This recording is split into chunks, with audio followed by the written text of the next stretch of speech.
The DOT's mission is really to provide safe streets for all users and to foster mobility and access on a number of levels for the pedestrian and the motorist.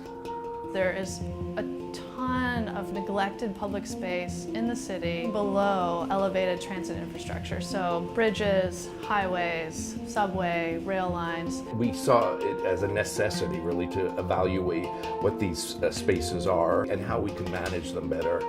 DOT is actually thinking very big these days. So they're thinking about the whole network. It's dark below those places. It's incredibly loud.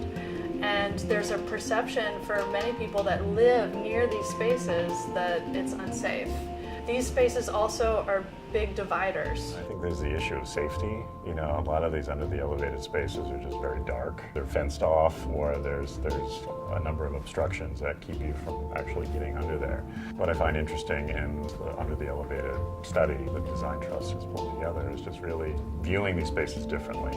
I saw under the elevated as an opportunity to re-envision spaces under elevated structures and provide the sense of place. So this project is very ambitious. There are close to 700 miles of elevated transit infrastructure. So the way we approached it first was coming up with 7 different typologies. And then 2 of those sites, one in Chinatown under the Manhattan Bridge and one in the South Bronx. Chad came out, he did a site visit, we introduced him to business owners, he interviewed business owners, we provided Design Trust and Chat with results of the surveys that we had conducted. We created pop-up installations, and the pop-up installations were meant to kind of test out some of the ideas that we were coming up with. After having workshops and talking to people, we decided to create this installation that provided seating, provided lighting, and also had speakers embedded in it that played music that originated in the Bronx.